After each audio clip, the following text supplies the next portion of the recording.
오늘 대통령 시정연설이요. 네. 저는 좀 약간 감동을 네. 좀 받았는데 어떠셨어요?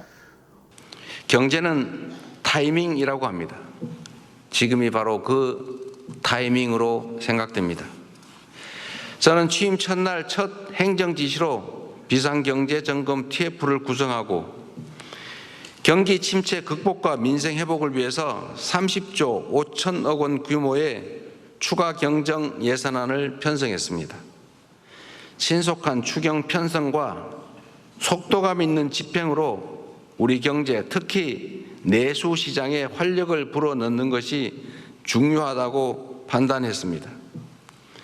경기 회복의 골든타임을 놓치지 않도록 국회에 적극적인 협조를 부탁드리면서 추가 경정 예산안 세부 내용을 설명드리겠습니다.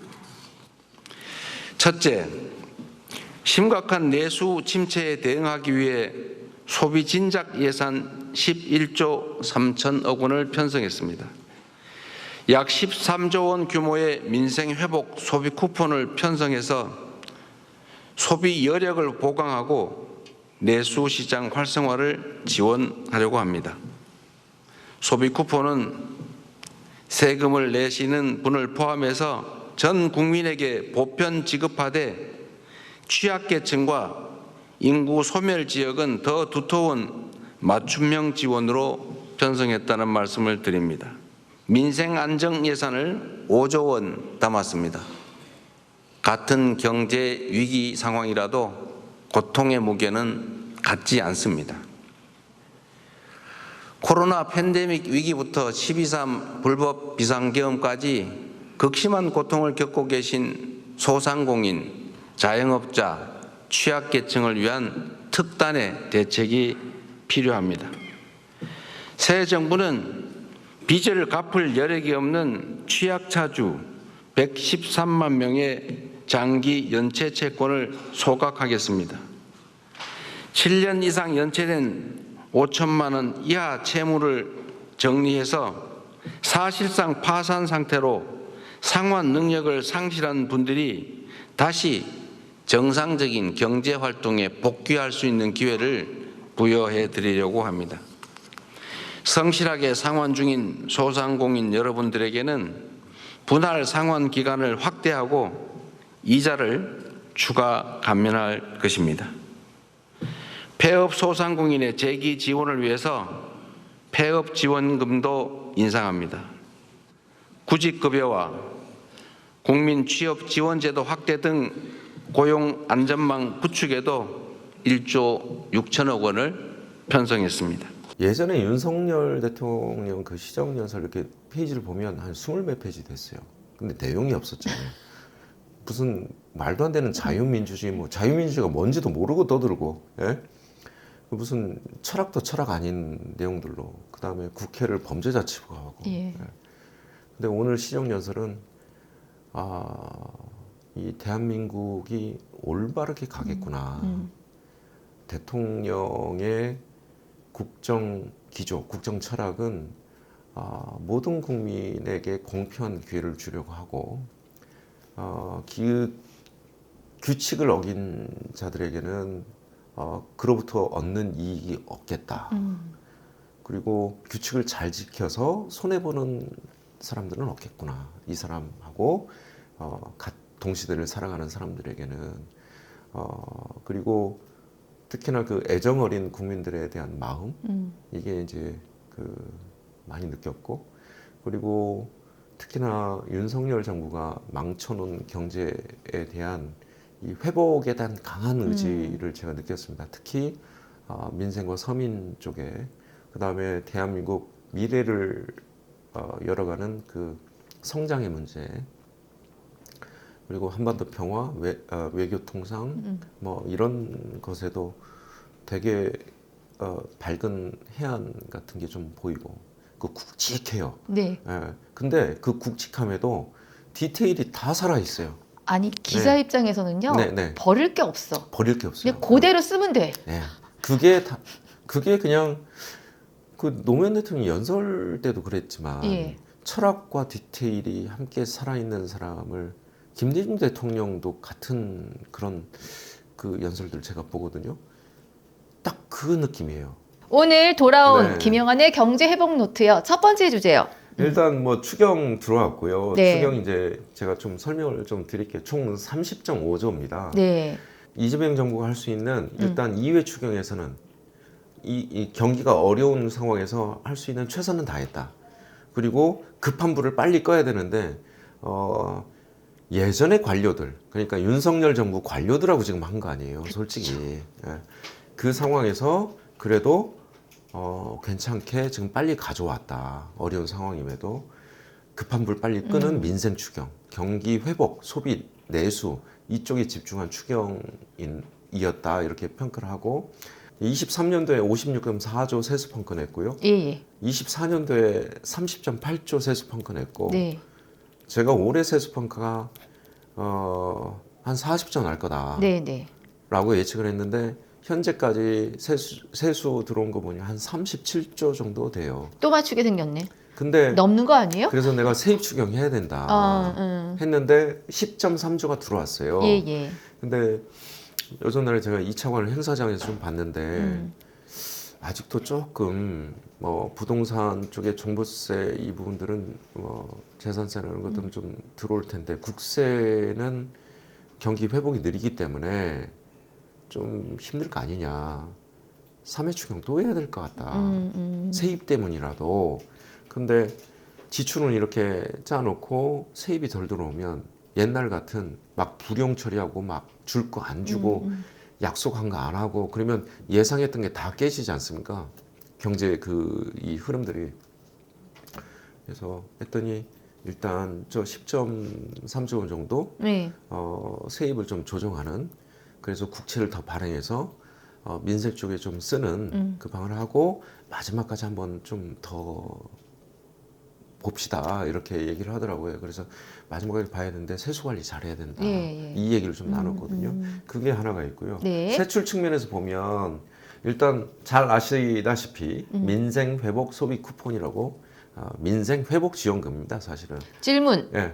저거 왜 현금으로 안 주나요? 현금보다 저런 지역 화폐 구조가 훨씬 더 소비 성향을 높게 만듭니다. 플러스 알파를 더 쓴다. 네, 그렇고 그리고 밖에 나가 안 쓴다. 네, 이 안에서도 내수를 위해서 소비를 위해서 써야 되고 그리고 재정 승수가 높아요. 재정 승수라면 그러니까 재정을 쓰면 10,000원을 쓰잖아요. 그러면 돈이 돌잖아요.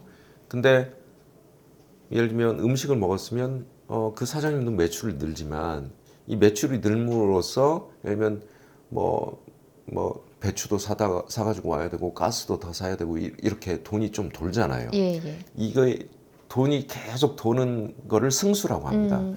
그 승수 효과가 10,000원을 쓰면 10,000원이 매출이 올라가는 게 아니고 10,000원을 쓰면 20,000원도 올라갈 수 있고 연결 구조에 따라서 이 호텔 경제학이에요. 예. 거의 뭐 알지도 못하는 저 이준석이 경제 안 했어. 네. 경제 공부 안 해놓고 공학했잖아요. 그러니까 이 돈의 어떤 흐름, 그다음에 재정 승수 이런 걸 모르니까 저 따위 그 무식한 발언을 하는 거거든요. 그 대선 때 그 좀 뭐 호텔 경쟁 얘기가 좀 나와서 그러는데 그래서 이런 지역 화폐로 주면 현금보다는 재정 승수가 더 높습니다. 예. 그래서 소비와 내수를 더 확대할 수 있는 그런 게 되거든요. 그래서 여러 연구들이 또 돼 있고 그래서 네, 네. 저렇게 돼 있고요. 그 다음에 이게 뭐 선별 지급이다, 뭐 이런 방식으로 차별적 요소를 쓰는데 저는 용어를 좀 정리를 했으면 좋겠어요. 전 국민에게 보편적으로 15만 원 지급을 하잖아요. 네. 그리고 차상위 계층이나 기초생활수급자들에게 추가 지원해 주는 거예요. 그러니까 차별이 아니라 네. 보편으로 깔고 네. 추가. 그래, 보편 깔고 추가입니다. 이거를 갈라치기 하기 위해서 선별 뭐 이런 용어들을 계속 쓰는데 보편 지급이 일단 바탕으로 깔리고 어려운 분들에게 사실은 추가해서 그 소비를 많이 할 수 있도록 이렇게 해주는 거고요. 그 다음에 지역 사랑 상품권은 또 달라요. 예. 뭐냐면 우리가 저번에 1회 추경 때 민주당이 주장해서 4천억 했거든요. 이번에 6천억인데 네. 이제 그러면 한 1조 되지 않습니까? 근데 저거 지역사랑 상품권은 뭐냐면 위에 거 소비 쿠폰은 전 국민한테 주는 거고 밑에는 지역사랑 상품권이고 지역 화폐를 발행하는 거예요. 그런데 예를 들면 10,000원을 지역 화폐를 발행했으면 인센티브를 줘요. 네. 10% 정도, 11,000원 정도. 그래서 1,000원 정도를 국비, 지방비를 그 1,000원에 해당되는 걸 줘서 그 1,000원을 더 소비하게끔 해주는 거거든요.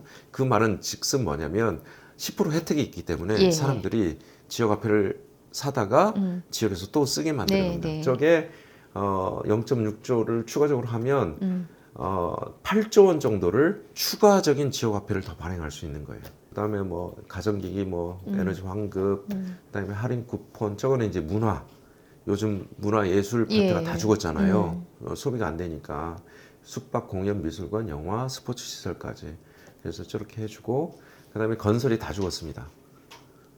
지금 이제 그 공급이 사실은 윤석열 정부 들어와서 공사 사업장들이 별로 없어요. 예. 주택이 사실은 아시다시피 뚝딱뚝딱 해가지고 바로 뭐 이렇게 공장 찍어내지 할 수가 없는 거잖아요. 윤석열 정부 기간 동안에 주택 허가 건수, 그다음에 공사하는 건수 이런 거 보면 다 반토막 났어요. 그러면 주택 수요가 모자라잖아요. 근데 수요는 있어요. 그래서 부동산이 지금 뜨거운 이유가 그겁니다. 그래서 건설 경기 쪽에 빨리 활성화해서 PF 사업장도 정리 구조정하고 될 때를 빨리 미뤄줘서 이제 공사 착공할 수 있도록.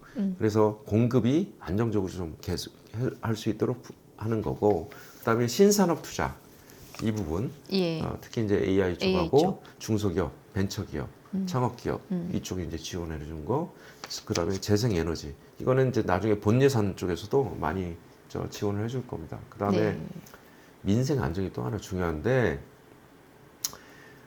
이거 보고 사람들이 뭐를 해줘드네, 국가 부채 느네. 근데 1.3조예요. 근데 저 효과가 뭐냐? 일단 7년 이상 5천만 원 이하 장기 연체 채권은 은행도 골치 아파요. 그러니까 이것도 지금 네. 반대하거나 비난하는 쪽에서는 네. 저래 놓으니까는 도덕적으로 문제가 돼서 빚 갚은 사람만 억울하다 네. 이런 얘기가 나오는데 네, 사실 그걸 또 다시 다른 관점으로 볼 수 있다는 거죠. 네네. 첫 번째, 네. 그러면 기업은 뭐냐? 질문할 수가 있잖아요. IMF 때 왜 기업 다 도와줬어요?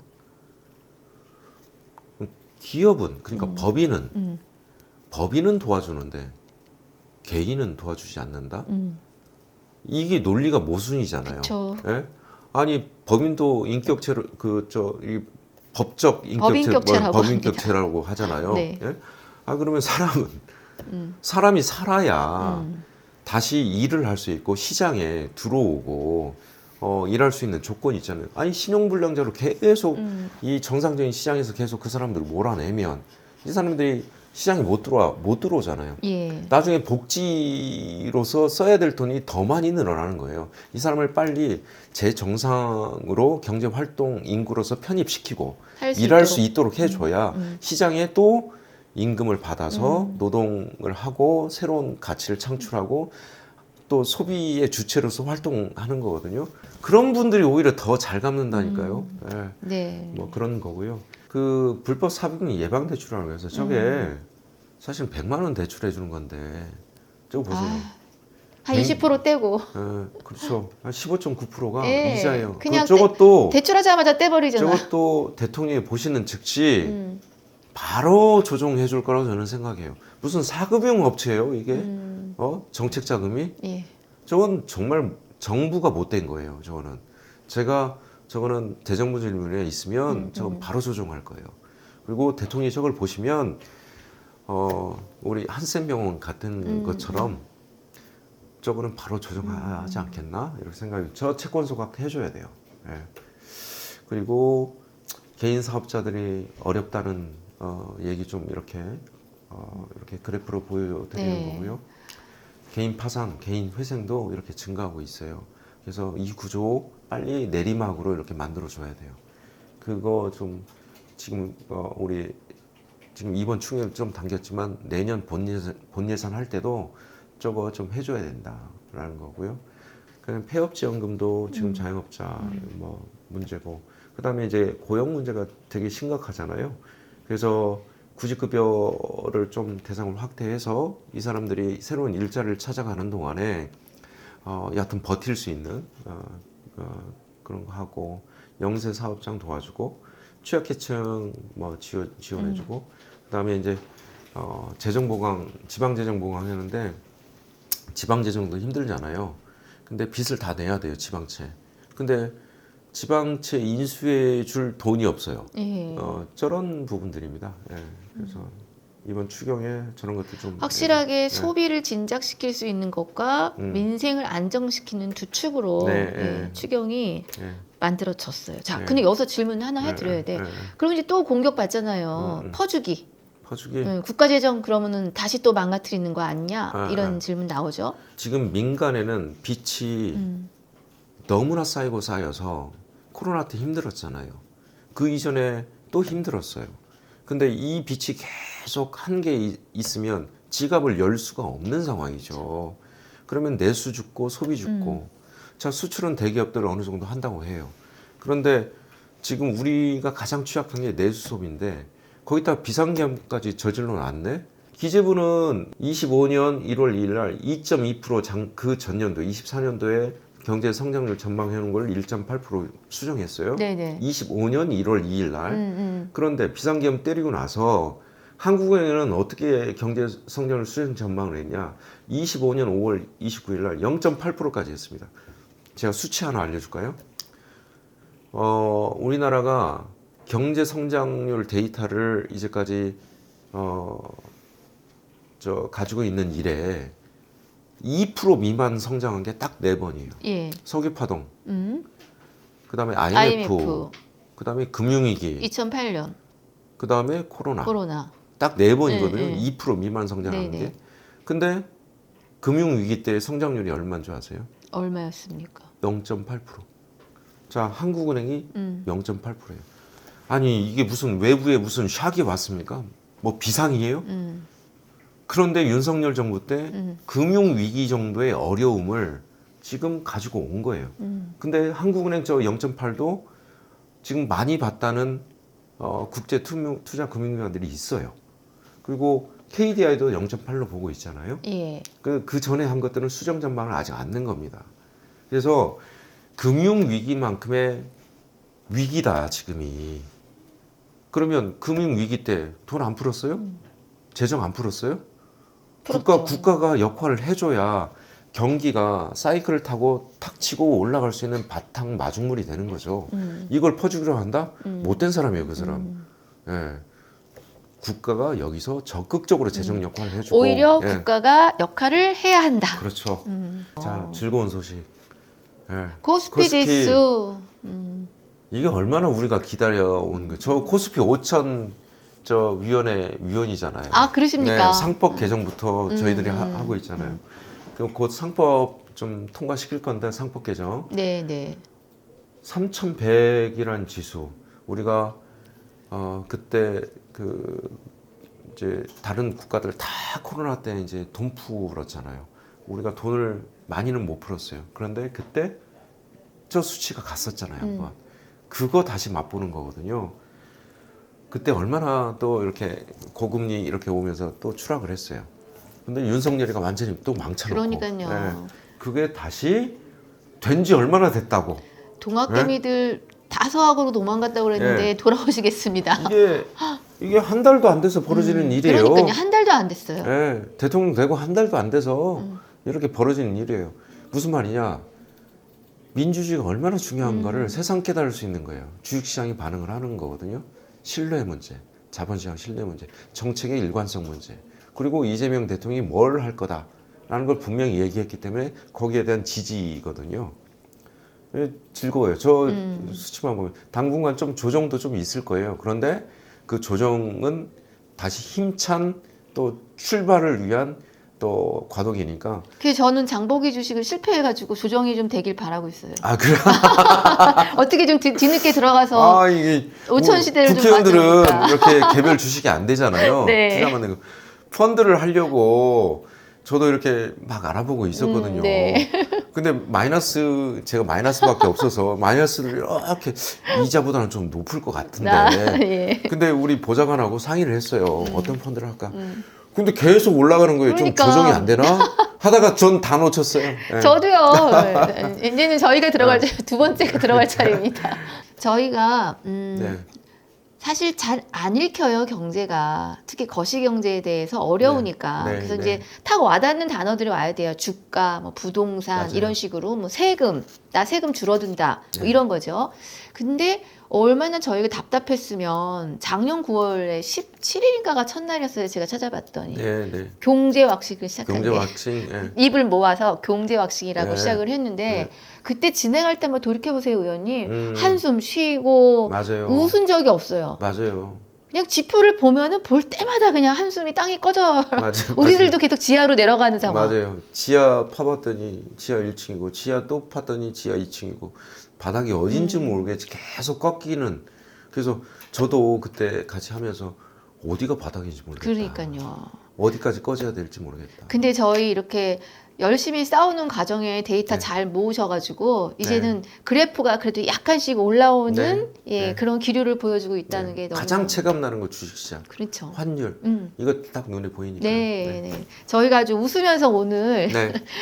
경제 회복 노트를 네. 첫 방송을 시작했습니다. 맞습니다. 예, 고맙고요. 네. 앞으로 의원님은 이제 다시 목요일 날 아침에 일찍 네. 네, 네. 그렇게 그 할게요. 출근하시는 길에 네. 이렇게 귀에만 꼽으시고 네, 예, 네. 이렇게 나긋나긋한 의원님 목소리로 좀 아침에 좀 이렇게 제 목소리가 조금 이렇게 졸리는 목소리긴 해요. 예, 자 시즌 2에서는요. 그래서 저희가 조금 네. 더 쉽고 구체적인 이슈를 가지고 네, 네, 한번 그렇게 하시죠. 예, 만나 뵙겠습니다. 지금 아까 말씀드렸듯이 데이터가 긍정적인 방향으로요. 늘어날 건 늘어나고 줄어들 건 줄어드는 방향으로 가고 있어서 조금 신나게 예, 네. 여러분들을 만날 수 있지 않을까 네. 합니다. 다시 뵙게 돼서 좀 영광이고요. 우리 시청자 여러분들, 이게 경제가 좀 숫자들이 좀 많이 나열이 돼서 좀 어렵다 이렇게 생각을 하시는데, 최대한 제가 쉽고 좀 명쾌하게 이렇게 함께 현안들을 중심으로 이렇게 함께 하도록 하겠습니다.